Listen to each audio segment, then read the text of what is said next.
Hi besties! If you've seen my heartbreak video, then thank you and welcome back. If you're new here, then it's very lovely to meet you and have you here. My name's Annie and I'm writing my first novel and bringing you along on the journey by making videos about all the different themes that my book will include. These videos are longer format and they take me a bit of time to make. So I thought it'd be nice to have these shorter videos as well, just to talk about my life and writing and creativity in general. I also want to make shorter videos because I'm conscious of the fact that watching half an hour long videos isn't for everyone. I mean, I watch videos like that all the time, but I've got a bit of a YouTube addiction. For those that are new here, I'm writing the first draft, and it's a challenge, but we love a challenge. I'm basically just breaking things down into smaller, more achievable tasks. But there's a part of me that's still kind of looking for a magical shortcut. Like, I love writing, and I think it's the medium that I express myself the best in. But when I talk to a writing teacher and they say, just sit down every day and write for a bit, my brain gets really suspicious. Like, you sure that's the only way of doing it?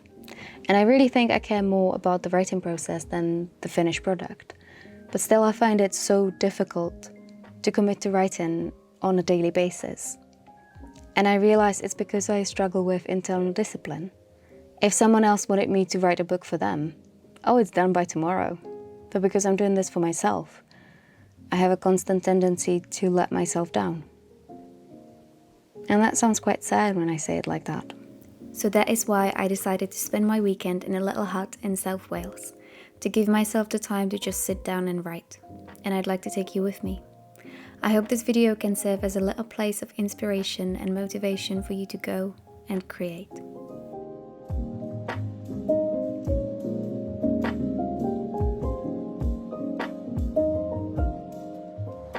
Before the next section, grab pen and paper. You've got about 30 seconds. I spend a lot of time worrying and overthinking. Not necessarily about what other people think of me, more about what I think of them thinking of me. And I think I might really be my harshest critic. I often don't do something out of the fear of it not being good enough.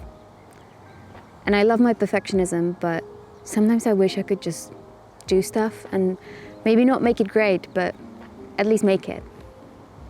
And obviously that's a very human problem. We all care about what our tribe thinks of us, and our tribes are getting bigger and more digital day by day, but I really want to fight this fear.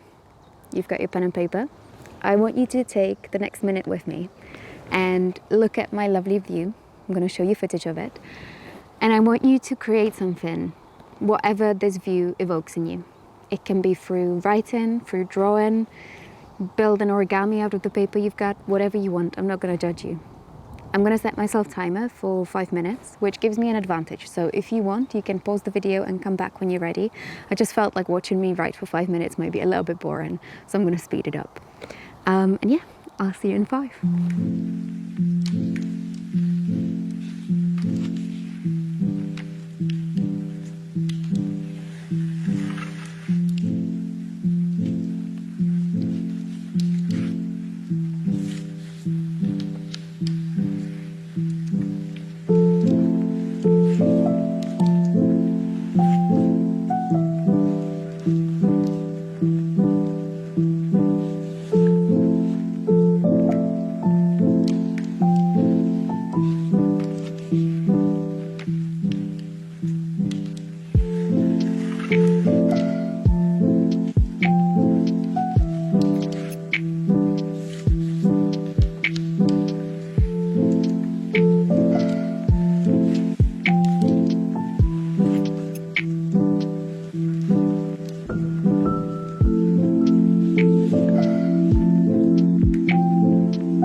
Absolutely terrified me. Okay, well, I hate what I've written, but that's part of it, and that's okay. So I can basically, like you've just seen, I can see the glass dome of the Wales Botanical Garden and lots of trees around me, and it's stunning, but it just feels, it doesn't feel real. Like, you can tell it's all very sort of man-made, and you know, the trees wouldn't naturally grow in the UK and all these sort of things. Like, it's all just been brought over here, and it looks beautiful but also unreal. So I think I was going into that sort of direction, but I I think it's rubbish, but that's okay. I'm gonna read it out to you because that's what this is about. Come and see the way nature has never been. We have trees from Africa and flowers that should only bloom in Asia. All at your doorstep and at your convenience, people come and see this fake fantasy of what the world could be without them in it.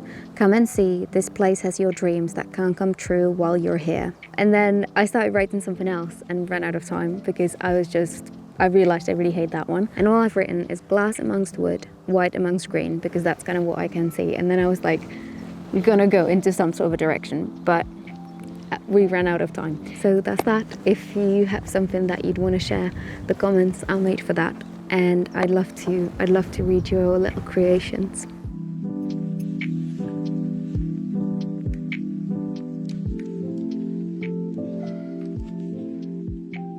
I can't let anything be.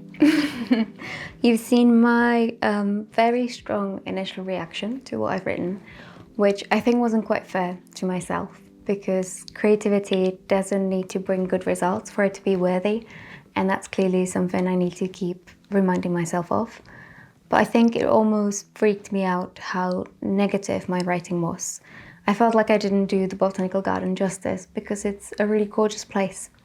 But in a way, the exercise worked because it reminded me how these little creative nuggets and moments can be picked up later and kind of grow into something else.